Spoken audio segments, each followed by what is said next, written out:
You finally block out time for some spring cleaning. You start strong, decluttering, cleaning, organized.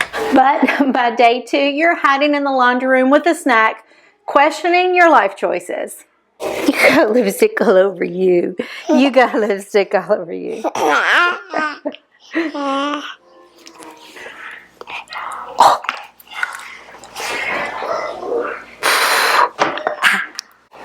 For me, it's the ceiling fan. I mean, if we ignore it long enough, doesn't it just disappear? Yeah. So, just like everything else in life, there's a bit of psychology to the spring cleaning.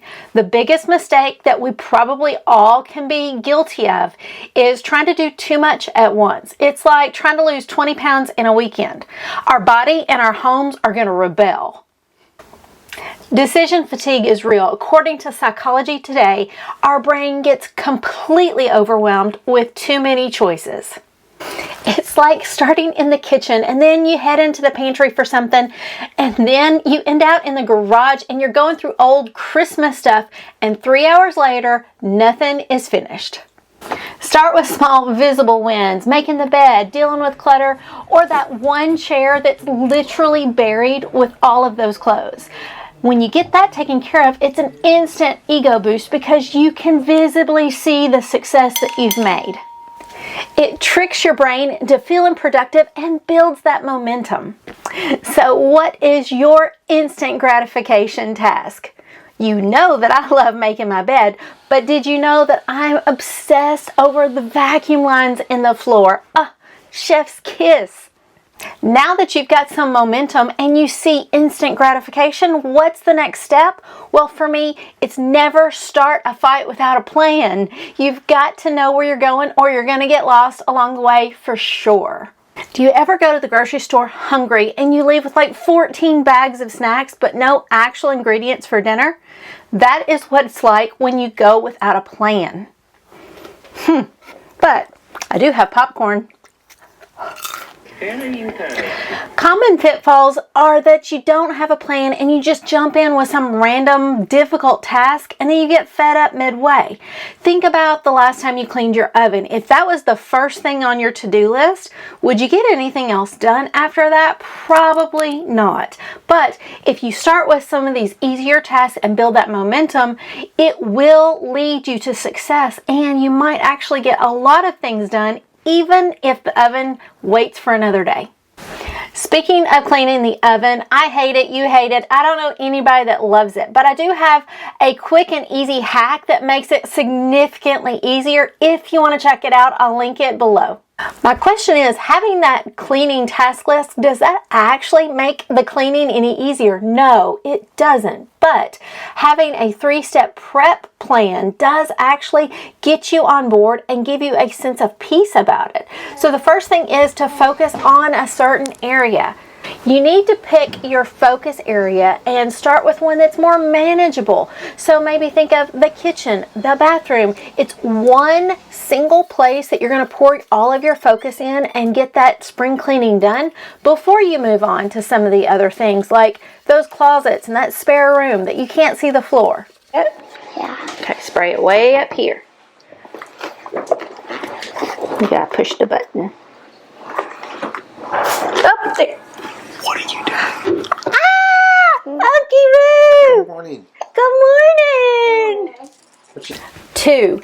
If it takes less than 5 minutes to get it done, just do it immediately. No procrastination. Check it off and move on. Exactly.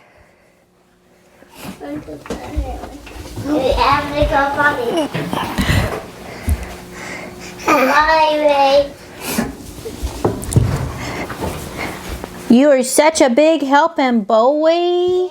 Yeah. 3, design a spring cleaning power hour. I mean, get a power hour playlist that's got all of the best rockin' jams. Grab your cleaning caddy and just bust a move while you get it done. 1 hour is enough to really amaze me at what I can get done. It's so much more fun when you listen to the music. I wish y'all could hear it. So let me know in the comments, are you a slow, steady cleaner or are you a push-through power cleaner? So How exactly are we going to deep clean without burnout? Making the mistake of thinking that deep cleaning comes first. It's like sweeping and mopping the floor before you clean off the counters and they're covered with crumbs. You're just going to waste your time. It's like putting on perfume before you get in the shower. So let's think of our spring cleaning like a salad. First of all, you're going to start with your lettuce. That is your base layer, and your lettuce is just a quick reset. Pick up the things that are on the floor, just where you can get in the room and you can start to make progress. Then you're going to add your veggies. Your veggies are going to be like vacuuming, dusting, the basic maintaining of things. And I'm not talking about doing a hardcore anything, just the regular amount of stuff in your high traffic areas. And then you're going to add your toppings. Your toppings are going to be your deep cleaning in the areas that need it. So washing the windows, doing the baseboards, getting stuff off the ceiling fans. Those are your deep cleaning tasks that you're going to add on as the top layer, the final part of your irresistible salad. That's when you actually see success. But if you go into a room trying to go backwards with your deep cleaning, then you're going to hit a brick wall, because it makes zero sense to be scrubbing on something that's still got dust all around it. So let's do it smarter and not harder. Now, I personally love to take a picture when I'm in an area that's truly disgusting. And yes, we all have an area that you're ashamed of. Take a picture of it, because then when you've done an hour of deep cleaning and you're seeing the progress, you're going to really get excited, because now you can see the floor. You can see the counters. It looks amazing. And that, my friend, is the way you keep your motivation and you avoid the burnout that is sure to hit when you don't feel like you're moving the needle. In my lifetime, I have moved probably 30 times.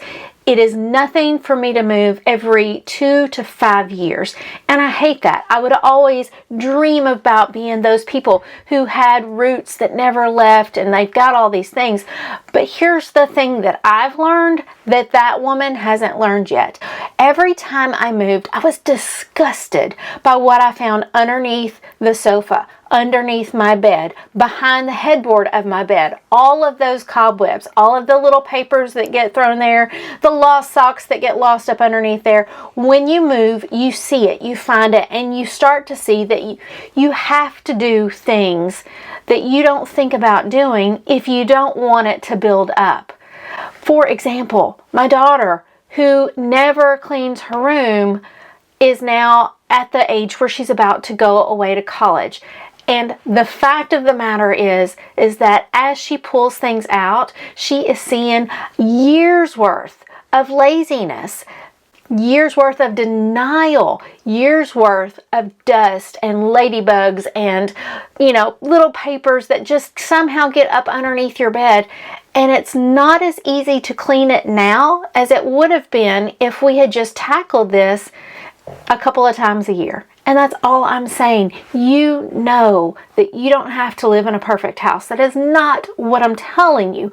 But if you see an area that's truly kind of grossing you out a little bit, if you can take your finger and wipe and it's like, oh my goodness, then that just means that maybe you need to do that task a little more frequently than you've been doing it. And that, my friend, is the true beauty of a spring cleaning plan along with a regular cleaning routine.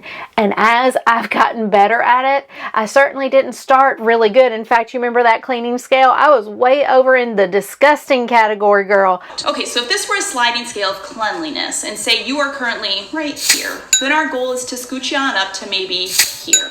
I was a hot mess from the floor up, but as I've become more aware of these things, I've changed a few things here and there to move myself on that line and get myself closer to this level that I would love to have. But the reality is I'm far more in a middle of the road kind of girl. I don't want to spend my days and my weekends deep cleaning a house. I just don't. But I don't ever want to be afraid or disgusted for someone to come over. I don't want to have to feel that anxiety to hide my gross stuff in the closet and stuff like that.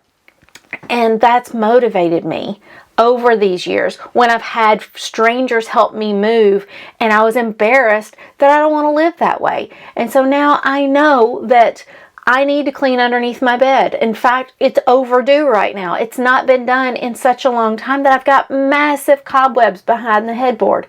So that's on the spring cleaning list. It's a top priority, but it doesn't mean that I'm going to do it again for 6 or 8 or a whole nother year.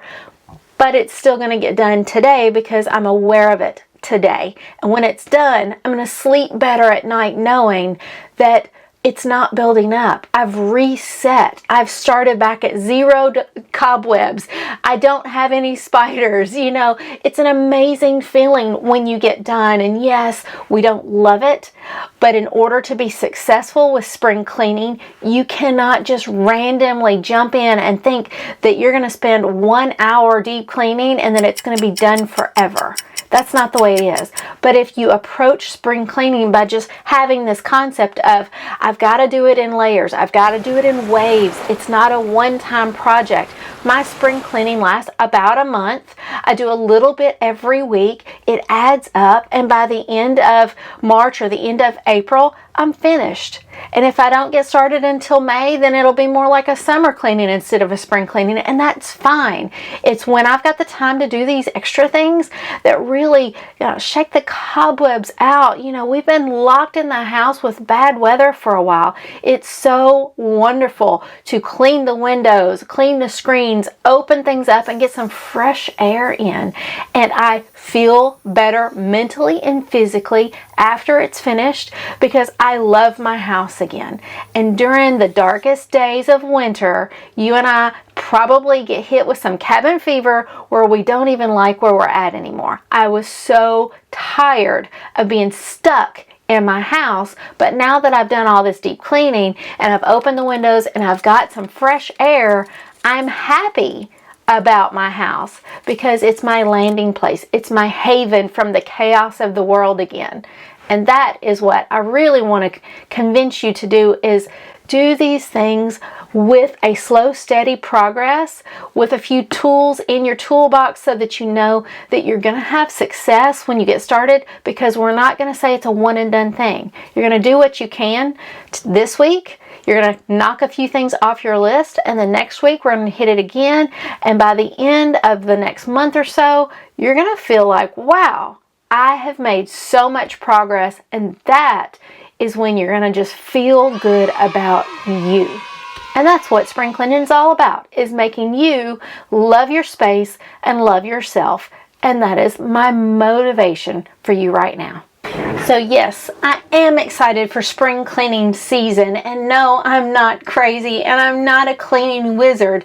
What I am is just highly motivated to sweep things off, get the cobwebs knocked down, and get reset, because I'm looking forward to warmer days. But if you're thinking, great, but I don't want to spend a ton of money on cleaning supplies and gadgets and gizmos, the next week's going to be the video that you're going to want to make sure you come back, because we're going to talk about how I'm going to do my spring cleaning on a budget and how I'm going to maximize the things that I already have so that I get it done without breaking the bank. So if you truly do want to clean your oven without all of that scrubbing, watch this video and check the pinned comment for my prayer for you going forward in this week. Father God, I pray that whoever needs to hear some motivation, some uplift, just needs to be loved on today, that you would make this video pop up for them so that they can know you are always loving on them, even when it feels like you're far away.